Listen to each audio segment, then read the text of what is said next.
It doesn't take a lot for this Mets team to piss me off this year, whether it's with the front office, the players, the coaches, or a combination of all three.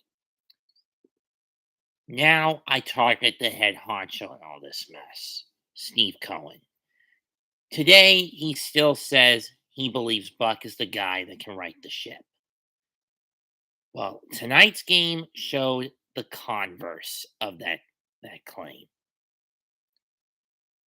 And to me, it screams that Cohen is doing everything he can to sweep the negatives of his decisions under the rug instead of confronting them head on. He's playing the role of a people pleaser, preferring to cover up the ineptitudes of not just himself, but also the manager, rather than base rather than doing what a competent front office uh, manager, executive of the team would do. Chew his manager up and spit him out for his incompetence. For his decisions that have done this team far more harm than good. As it stands now, the Mets have no shot at getting the playoffs. They're 17 back of Atlanta. Yeah, you heard me right. 17 back. And this team is basically playing like the Mickey Callaway Mets. Can't win a game in June, even if you get payoff, even if you could bribe your opposition to throw a game.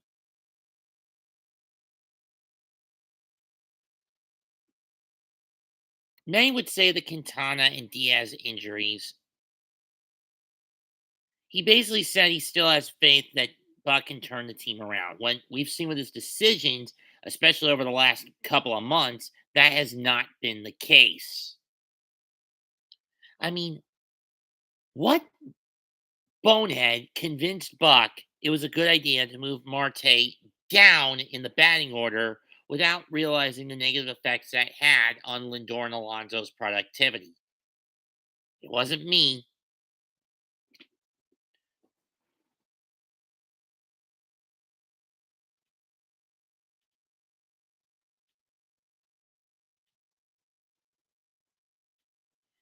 You want to prove me wrong, Cohen, that you're not a people pleaser? Then how about this?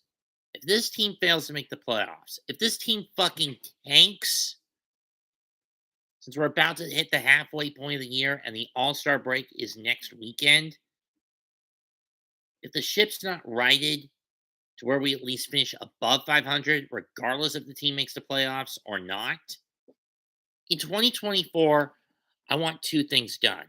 One, Buck and Epler gone. And two, afternoon games on Saturday be put back to 1 o'clock. I'm getting sick of these 4 o'clock starts. This is a fucking East Coast team, not a West Coast one.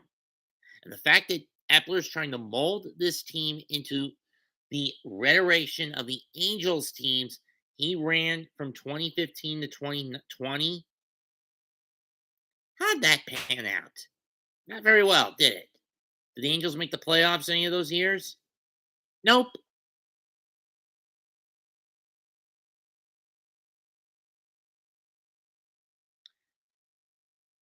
The mantra should be if the formula's not broken, you do not fix it or even touch it.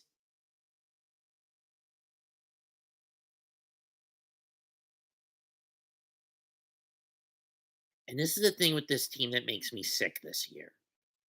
That they decide to throw the traditions of having this team start at 1 o'clock on Saturdays, unless circumstances call for it to be like a 4 or a 7 o'clock game, 4 o'clock or a 7 o'clock matchup, or later if they're playing on the West Coast.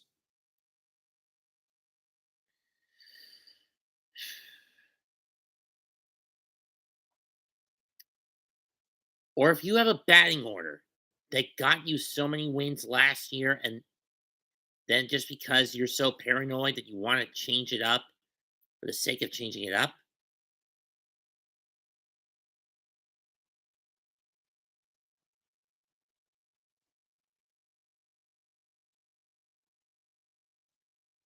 I figured that much out, Austin. But that being said, as I was saying, Buck, you need to stop making these bonehead decisions and punting away games to worry about the ones in the future. Focus on the here and now. I've been getting fed up with this from you. This team hasn't won a series in close to a month because of your selfishness, your incompetence, your lack of logic, bad pitching decisions, bad lineup configurations. You've been nothing but a selfish bastard this year. You and Epler have become a cancer that this team needs to cut. And when this season's over, I'm hoping you're fucking gone. And I hope that Epler is fucking gone when this year's over. Gotta believe in that case. You gotta believe in that case that you'll be gone when this season's over.